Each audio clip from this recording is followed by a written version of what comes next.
robe, grande tendance, oui, mais laquelle choisir, Karine? Oui, on reste les pieds sur terre et plus précisément sur les podiums. La robe sur les podiums, il y en a tout le temps, dans tous les défilés. Elle est portée par des mannequins grandes, minces, voire peut-être trop minces. Bon, bref, c'est la pièce préférée des couturiers. C'est souvent la pièce préférée aussi de nous, les femmes, parce que c'est une pièce de petite fille. Ça fait toujours rêver, la robe. Mais entre les podiums et la vraie vie, il y a quand même un grand pas, parce qu'on n'est pas toutes fichues comme des mannequins. Donc finalement, moi, je me suis demandé quelle robe on peut porter, quelle est la coupe qui nous va bien, et pour coller le mieux à notre corps et ne pas se tromper. Alors pour ça, j'ai mené l'enquête auprès d'une créatrice qui a créé il y a tout juste un an une marque 100% robe de filles. Et ensuite, j'ai fait un shopping pour vous en fonction de votre morphologie. Ah, la robe, le vêtement qui fait rêver toutes les femmes. Mais quelle est celle qui nous va vraiment? Comment choisir le modèle qui va faire de nous la plus belle? Leçon de style avec Babette, créatrice d'une nouvelle marque de robes 100% filles. La robe, c'est un rêve. On pense à toutes les femmes, c'est-à-dire celles qui ont des jolies poitrines, plus de rondeur, grandes, petites. Par collection, j'imagine environ une cinquantaine de modèles. Et on essaye de penser à tout le monde en fonction de tout ce qu'on peut avoir envie de montrer ou de cacher. Et vous, mesdames, pourquoi aimez-vous les robes? Et laquelle vous va le mieux? Parce que c'est sympa, c'est féminin. Parce que je suis une fille. C'est facile, on n'a pas besoin de réfléchir à ce qui va avec. Plutôt courte, plutôt près du corps, un peu sexy, mais pas trop. Quels sont les détails qui vont magnifier notre corps? Quelle coupe choisir? Voici les 3 conseils de Babette. C'est un modèle qui peut aller à tout type de femmes. Poitrine, plus de hanches ou plus de cuisses. On cache un peu le bras et ça va à beaucoup de femmes, grandes ou plus petites.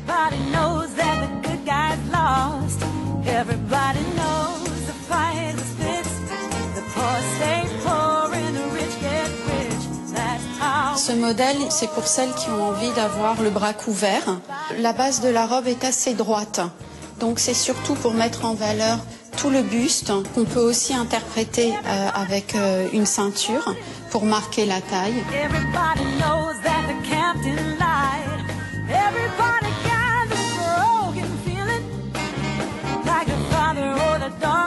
Ce modèle est fait pour être porté par des femmes qui ont un complexe de fesses trop plates. Grâce aux fronces de la jupe, on peut réussir à redonner du volume au niveau du dos.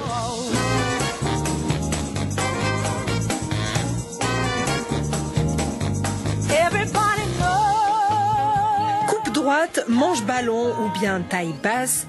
À chacune, la coupe pour trouver la robe idéale. Sublime Eva, hein. À chaque fois on se fait la réflexion, c'est le nom de la mannequin. Voilà, ça c'était la leçon de style donc de Babette. Donc moi j'ai fait un shopping pour vous pour essayer de déterminer 3 types de corps. Il y en a forcément un peu plus, mais je me suis demandé quelle robe on va porter si on est très grande et très mince, quelle robe on va porter si on est bien en forme et pulpeuse, et quelle robe on va porter si on est petite. Et celle que vous portez, vous êtes relativement pulpeuse en ce moment, on peut le dire, vous va très bien. Regardez comme c'est mignon. Mais c'est une robe spéciale femme enceinte. Voilà, quelle robe on porte si on est enceinte. Elle est très mignonne. Ça le bon. Non, il a raison, il faut toujours être prudent. Enceinte que du ventre. Non. Incroyable. Alors, quelle robe je porte si je suis très grande et très mince? Roulement de tambour, la réponse avec Martina qui me rejoint sur le podium de cet programme. Qu'on applaudit, oui. Pas de col roulé pour cette sélection, vous le savez, c'est les soldes. Alors on parle déjà en avant-première des tendances de l'été. C'est une robe ou une jupe? C'est une robe et c'est la grande tendance de cet été. C'était déjà amorcé cet hiver. On appelle ça la robe bimatière, trompe-l'œil. Genre j'ai mis mon débardeur ou mon t-shirt dans ma jupe, mais en fait c'est une robe.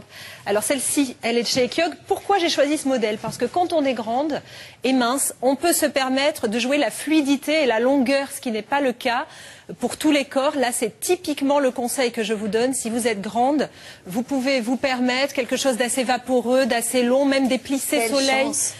Voilà, on peut se permettre même plus long, hein, si vous voulez, et de porter ça avec du plat. Là, j'ai choisi de l'accessoiriser avec des spartiates de chez Kajak. la tatane de Jésus, comme on dit, pour ceux qui n'aiment pas, mais vous pouvez porter... Alors là, on en rêve. Des chaussures plates. Les chaussures plates sans les collants et la jupe fluide, c'est le modèle parfait. Mesdames, si vous êtes grandes et que vous vous demandiez, mais enfin, quelle robe je peux porter parce qu'elles sont toutes trop courtes d'habitude. Ok. Deuxième conseil, quelle robe je porte si je suis très pulpeuse, très en forme, bref, très femme? Réponse avec Isabelle. Très jolie, très féminine. Merci beaucoup, Alexandre. Alors là, volontairement, le côté Mad Men, parce que c'est toujours hyper à la mode, on a envie d'être très féminine. Isabelle, ça lui va extrêmement bien. À croquer. Et pourquoi ça lui va bien? Parce que contrairement aux idées reçues, quand on est ronde, quand on a des formes, on ne porte pas un sac à patates, mesdames. On met en valeur sa morphologie.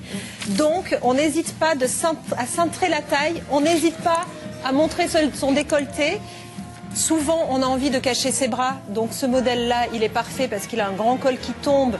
Vous pouvez trouver des modèles qui sont ressemblants avec des manches. Ça, c'est évident qu'on ne va pas mettre la même robe version débardeur. Mais en tout cas, le conseil qu'on peut retenir sur cette silhouette, c'est la taille cintrée. Oui, c'est vrai, ça fait ressortir les hanches. Et alors, de toute façon, vous en avez, donc montrez-les. Très et la jolie, longueur ça de lui la va très bien. jupe patineuse, on peut dire que ça grossit, mais ça lui va bien. Ça ne grossit pas, ça met en valeur. Et enfin, quelle robe je porte si je mesure comme moi, quand j'ai pas mes talons à 1m60, que je suis petite, que je suis menue? On peut se permettre une robe de baby doll. Réponse avec Guillemette, qui vient de nous rejoindre. Alors la robe d'Isabelle, pour celles qui se posent la question, on la trouve chez Castaluna. Le caméraman s'en Reste avec nous, Guillemette. Il va y avoir un choc. Alors, donc, détail de cette robe. Le détail de cette robe, la coupe qui convient parfaitement aux petits gabarits, aux filles menues. C'est la robe bustier. Elle existe l'hiver pour sortir le soir, vous la portez avec un blazer d'homme. Elle existe forcément l'été. Et en plus, on peut se permettre la dentelle crochet ou la vraie dentelle pour le côté petite fille. Mais le bustier, c'est typiquement le modèle de robe qui convient aux femmes qui sont petites et qui sont menues, à condition de ne pas avoir, bien sûr, une énorme poitrine longueur genou. Est-ce que les sandales très ouvertes, comme ça, sont la grande tendance de l'été ou pas? Les sandales très ouvertes et fines, bicolores ou tricolores vont être parmi la tendance de l'été. Celles-ci, elles sont, excusez-moi, j'ai un doute, elles sont de chez Bata et la robe est signée Linoy. Alors, récapitulatif, 3 conseils. Donc, si on est grande, on porte une robe longue plissée. Celle-ci vient de chez Ekiog. Si on est en forme, on ceinture la taille, on met en valeur ses formes. Celle-ci vient de chez Castaluna. Et si on est petite, on ose le bustier de chez Linoy. D'accord. Quelles sont les tendances de l'été, les grandes tendances? Alors, les grandes tendances, c'est justement le bimatière, c'est le pastel, c'est la couleur flashy, le fluo. On en parlera bientôt puisqu'on évoquera notamment le jaune, qui n'est pas une couleur facile à porter. Et toujours à la mode cet été, toujours dans les tendances, la pureté avec la dentelle. Mais il y en a d'autres, on en reparlera. Ok, merci beaucoup Karine, merci mesdames.